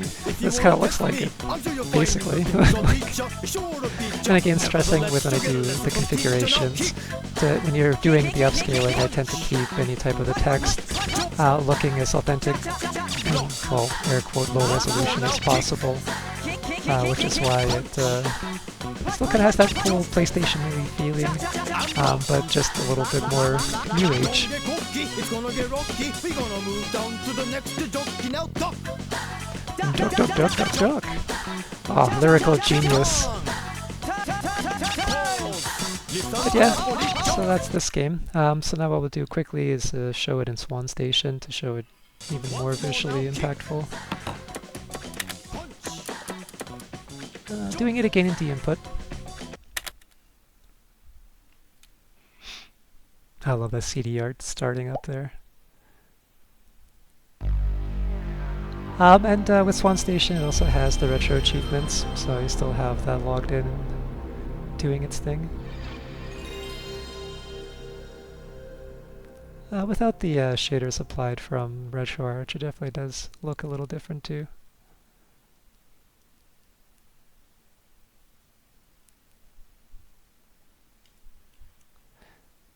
Again, trying to stress and avoid any type of weird upscaling, smearing, or any type of effects like that applied to fonts or applied to textures.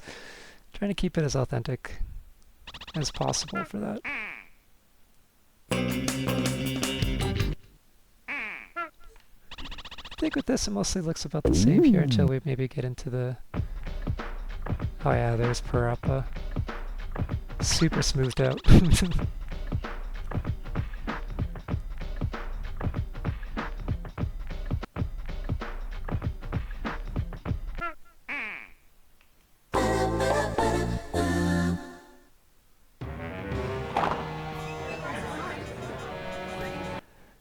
So that's looking really cool. We'll skip ahead and then you can see what it looks like in this, because this is where the visually looks a lot different, I think, too. Now it feels like the whole stage, I think Swanstation does a nice little smoothing job. Looks really cool.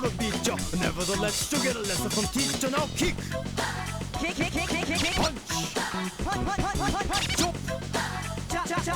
Block. Once more now kick. Awesome. So that's that. We'll move on to the next sections here. Probably skip over a bunch, like I mentioned. A lot of this, it looks cool. That's enough. Like it's set up in all the sections is what I mean. Because I think this is already going long enough here. We'll maybe go into X input. We'll do a few more and we'll start wrapping things up. Oh, we still have the handheld section to go into, so that'll be kind of cool. But what we'll do is maybe Dreamcast would still be kind of cool to show as one more. Yeah, let's do the Dreamcast. One thing that's kind of cool to show also is that like it'll work for other sections like translations. I think one of the cool translations is like Space Channel 5 Part 2, which normally I don't think came out in North America. No, this is like translated Japanese, so I think it only was a Japanese game. But yeah, having it translated is really neat. So we'll see what that looks like really quick here. I think it should have a disc pop out. Cool. So what we'll do is we'll go retro mode plus TV. So again, this will be applying and doing the swapping of the configuration files. This is again one that goes from upscaling back down to no upscaling, so one of the more visually interesting ones to look at. It probably warrants a quick look, especially with how like Redream interprets this and how Retroarch does.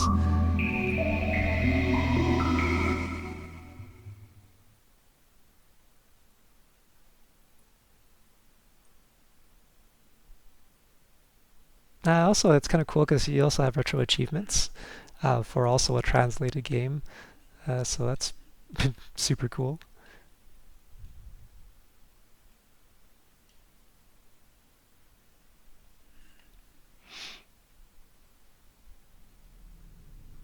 Oh, but yeah, even like a video just looks proper.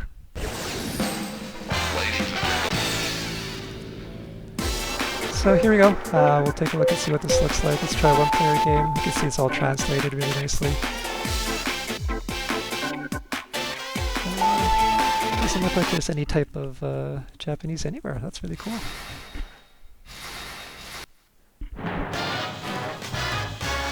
So what Space Channel 5 was, basically one of those rhythm games where you kind of have to mimic what the other people are doing. So they'll kind of like yell, you know, press up, down, left, right, and you have to do up, down, left, right type of a thing. But the aesthetics are actually really cool in this. Just the retro feel to it. I think Michael Jackson literally On today's edition of Ooh La La's Report Show, we bring you up-close coverage of an unidentified dance troupe, which attacked this very spaceship.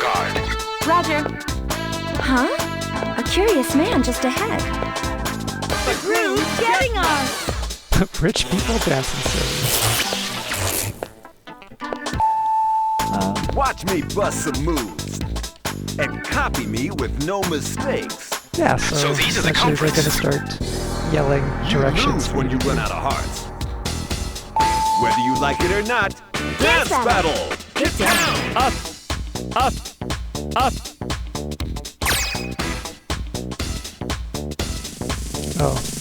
Up! Well, that's enough of this anyway. But so essentially what you'll be doing is just pressing the buttons timed to what they say, so you have to like time it properly.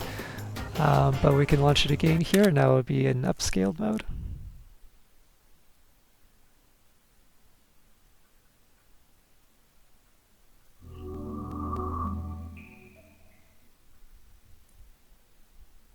I'll just show this really quick here because I think it's just kind of visually neat to see in all the different methods. But then we'll move on to the handhelds and we'll kind of wrap this up here.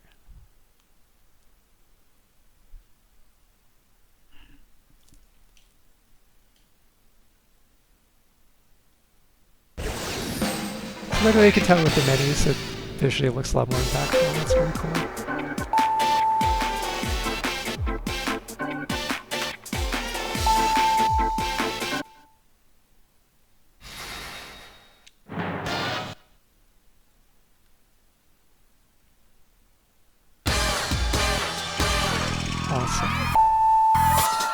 Hello, Space Cats! On today's edition of Ooh La La's Report Show, we bring you up-close coverage of an unidentified dance troupe, which attacked this very spaceship. Roger. Huh? A curious man just ahead. The groove's getting us! Awesome. So what we'll do really quick here again is to show it in Redream.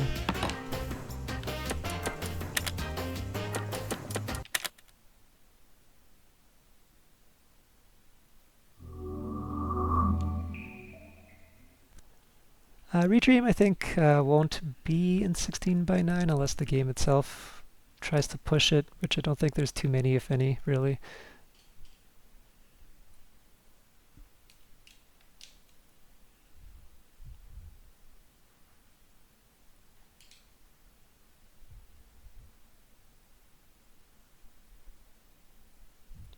Alright, skipping through. But yeah, I can see that it also has... Oh, maybe its colors are a little bit overblown in Redream. But we're going to go into a one-player game.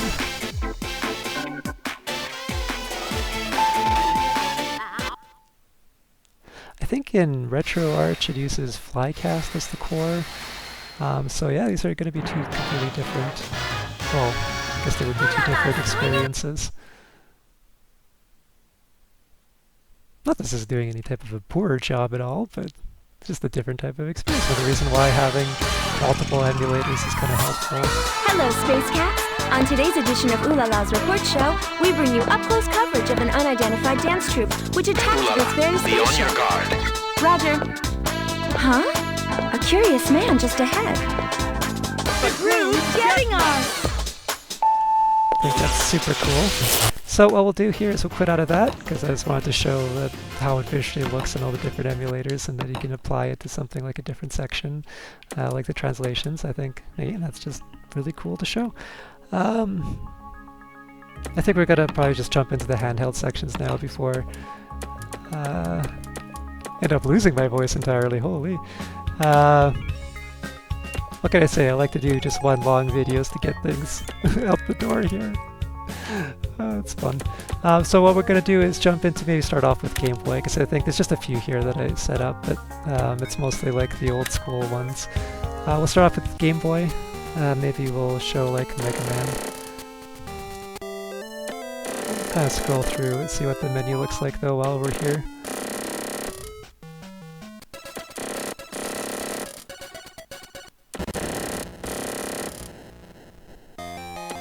There we go, and now we'll go into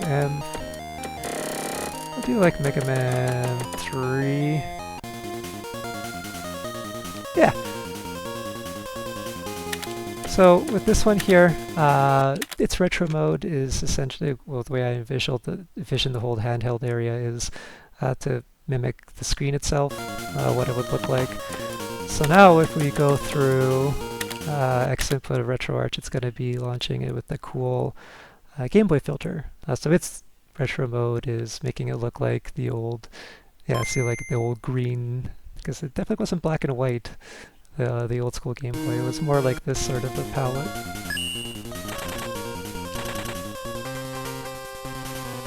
So I think having this is really cool. I think this is actually probably one of the cooler sections to show. The handheld section having this sort of a visual filter.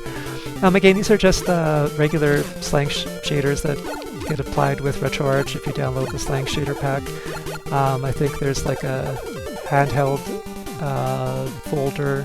Inside handheld, there's like a Game Boy Slang filter. You can apply that, and that's what this is. So.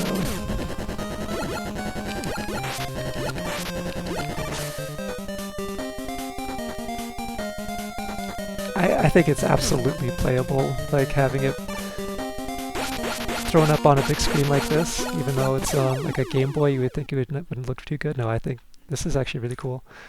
It's totally playable. But we'll launch it again really quick. What I think I won't do though is showing it in, well, I'll show it in Mesen maybe, or Visual Boy Advance or something, because I guess that's still kind of cool to show. But yeah, there's just so many options now in this setup, this build that I have here, that's just... I don't know if it's even like overwhelming choice, because everything still feels like it's like, well, if you want to, you can do this. If not, you just button mash your way through and you get what you get, and it's perfectly fine. But so with this, the technically upscaled version, as you can see now, it's going to apply some color palettes. So this is like a Super Game Boy would be applying a palette to an old Game Boy game.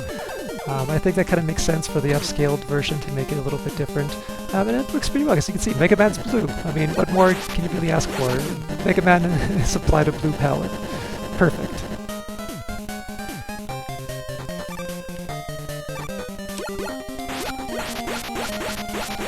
But again, I'll just die here too, because I knew I would.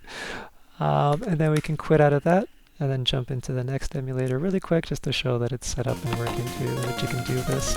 So yeah, you can go into Launch With, and you can set up a whole bunch of different emulators. I'll try Mesen. Maybe Mesen's working now and just go straight to full screen. Yep, so normally it goes straight to full screen fine. And now this way you can experience it another different way, because as you can see, the first option was like an old school Game Boy palette.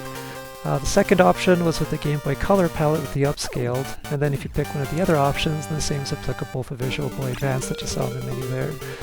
It'll have this black and white palette, so if, you know, for whatever reason you might remember it being, you know, black and white like this, or you just prefer it being black and white like this, because technically the games were black and white. Well, you have that option here too, and this is again applicable for any of the Game Boy games, right from the menus because of LaunchBox and the way it kind of allows you to configure things. I think that's super neat. And then we'll just die here.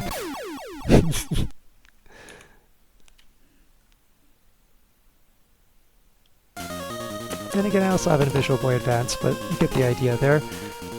So what we'll do now is move on to Game Boy Color, just to see what that looks like, because I think that's kind of cool. It has its own little filter applied too. So I'll quickly scroll through the menu here, I guess, but maybe we'll see what one card looks like too. It's kind of cool, so again you can see what the games look like. But what we'll do is go into the Mega Man section.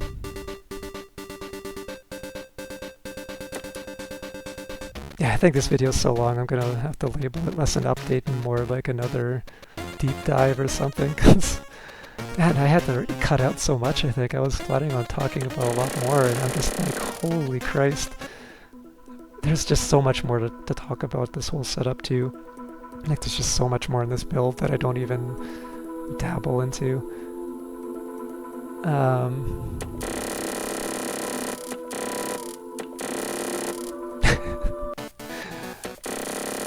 It's actually one of the coolest things ever, honestly. I just can't say enough. Like, I built it for myself, and I think it's just the coolest thing ever. Like, I guess everyone has their collections of old school video games, and I guess this is like my collection of old school video games, you know what I mean? Like, everyone has like their cool little retro areas of all these games. And, you know, this is, you know, I have my box art over there on the left. You know, this is my collection. What can I say? Go into this, we'll launch Retro Mode. So we'll see what this looks like here. It applies, again, a really cool Game Boy filter on everything.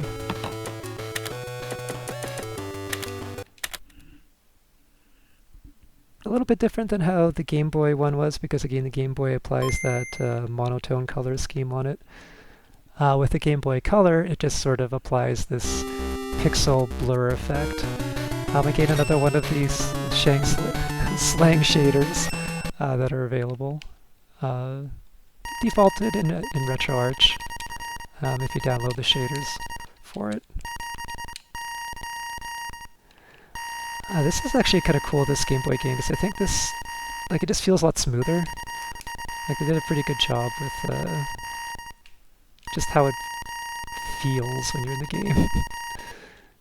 Feels responsive. Oh my lord, but please let me just get into the game. I think maybe I tried number 1 rather than number 2. But yeah, so once you're in the game, what I mean by like it feels better, I think the Game Boy Color captured more the Nintendo feel. Like everything feels more responsive. I can do like little tappy jumps like this. Mega Man responds to those tappy jumps pretty well.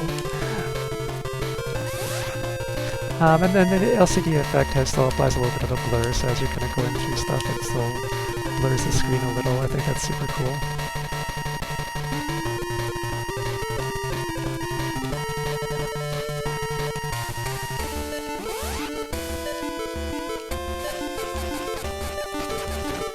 But yeah, so we'll quit out of this, and then I'll show it really quick in the upscaled version of what that looks like.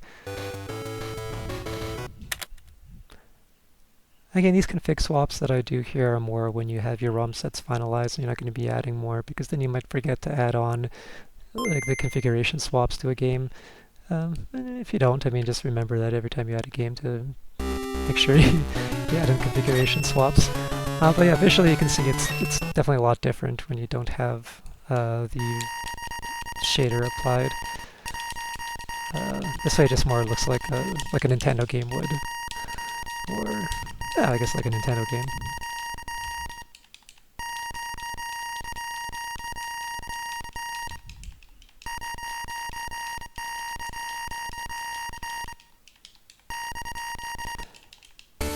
So yeah, I'll just get into the game here and see what that looks like.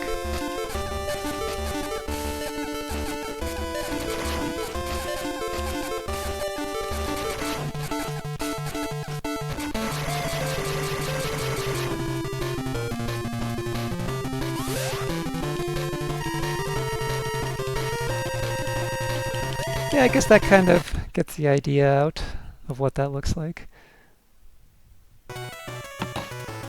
And then, of course, you still have the option of running it, and maybe we'll try Visual Boy Advance, I guess, to have some sort of a variation between Game Boy and Game Boy Color.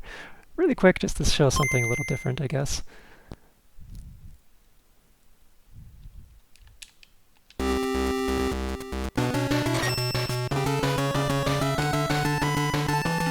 guess I can't continue. We're going to have to go through the same intro again, but yeah.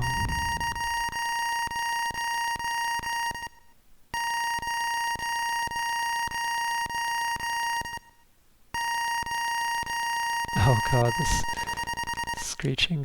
Oh, that's not pleasant at all. Okay, there we go. Yeah, and then you have this option of what it looks like in an emulator like Visual Boy Advance.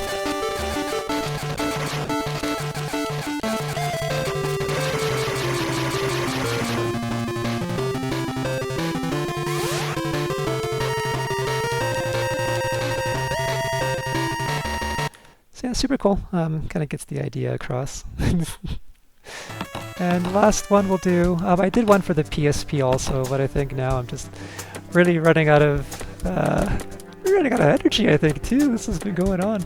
But there's a PSP one also, but we'll do the Game Boy Advance. PSP one it does a little bit, but with the Game Boy Advance, I think we'll do something more interesting too to make it a little spicier. We'll do translations maybe, and we'll do like, oh yeah, like F-Zero Climax. Like this is something cool. So it's like a translated game, something that I don't think came out here. Yeah, look at that. And then we'll run in retro mode. So again, with the retro mode, with the Game Boy Advance, it's going to be applying another different type of shader. It's going to be applying a Game Boy Advance shader, so making it look like a Game Boy Advance LCD.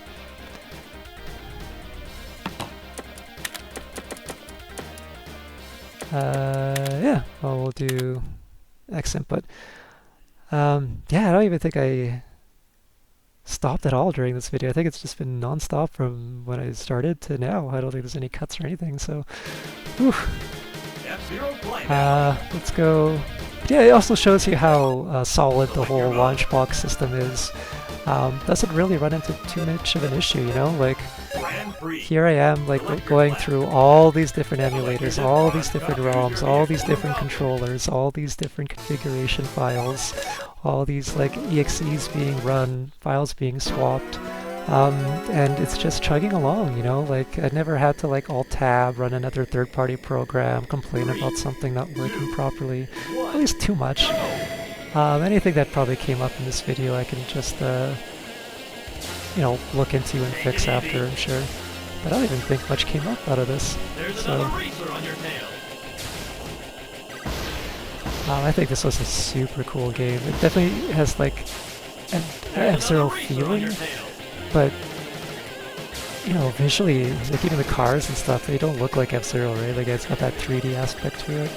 It has a little bit of like a slide. You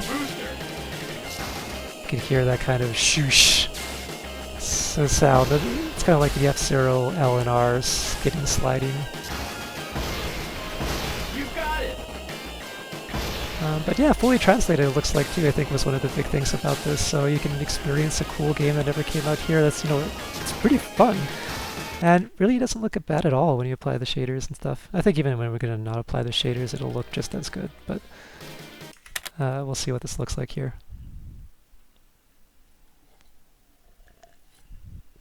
I think all the other emulators support like translated ROMs too, because I don't think there's anything special about them,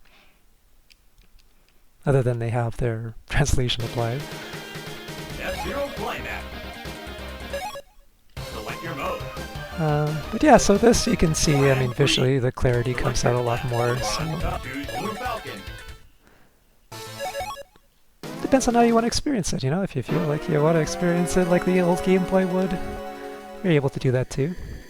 Again, with all the other sections too, I think even with the Game Boy and all these older school sections, sometimes you can apply upscaling filters on things like their textures and their sprites. I tend to avoid that for everything. If anything, if there's some sort of like a 4x, maybe not necessarily high quality, because usually high quality implies some sort of a smearing. But I don't know, for some emulators, the high quality just means like taking the sprites and just 4xing them. And just making it look really nice on like an upscaled monitor like this. So it kind of depends, so you have to like play around with the emulator and see what looks visually the best. But it's just so much in this build that even making tutorials, it's not just one thing in this build, right? Like there's like 30, 40 systems, right? So just like trying to make a tutorial for everything and how I configure everything is really daunting. Because there's just so much to kind of go over and explain.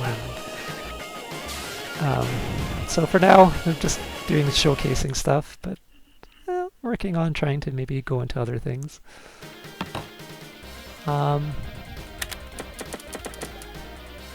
Maybe we'll try Mesen for this one, because we tried Visual Boy Advance for the Gameboy Color. But yeah, you can see, even with the... Oh, interesting. I wonder what this is. Huh. I don't recall that launching from the other emulator. F-Zero Climax. That's interesting. Wonder what that means.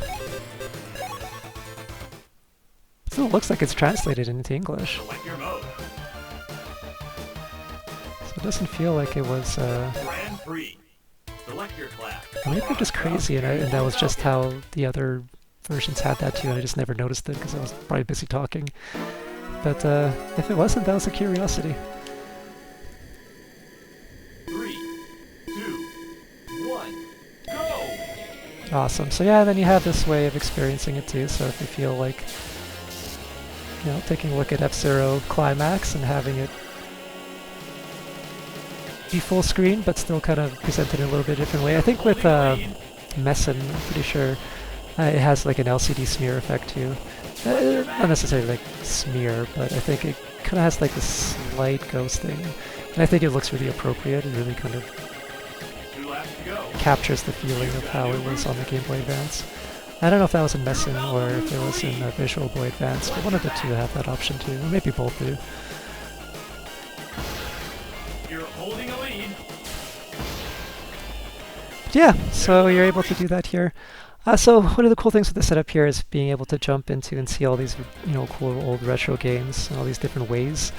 So I think maybe, maybe do some streaming or something like that, trying to show some of the stuff live and trying to play some of it, have fun.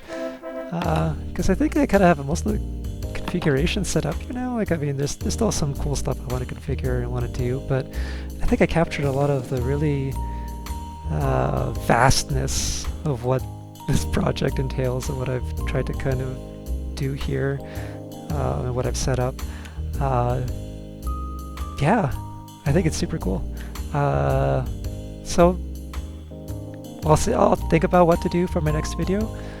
Maybe more leaning into tutorials now, maybe more leaning into, live plays, streaming. We'll see. But in the meanwhile, keep in touch, subscribe. I'll try to be tossing in new content every now and then. And I'll try to reply back. It's a little bit overwhelming to reply back to comments and stuff. I'll try my best. It's just, sometimes there's a lot to do. So we'll see how it goes. But I love talking. I love keeping in touch with everybody. I love hearing what you think. I love to just hear feedback about, maybe if there's like another cool build out there that you know of that I should really check out. I would love to hear. I love watching videos of the same stuff I do. If there's videos of people just sitting back and just talking about their builds, their setups, what they do for their arcade, that's really interesting. I'd love to know. Leave some suggestions. If you're a creator and you have some cool content, please, let me hear. let me know what you do. I'd love to see what your build entails, what you have included. It's just really cool to see. Alright, so with that, I'll wrap up this one. Thanks for tuning in, everybody. Keep in touch. Alright, see ya!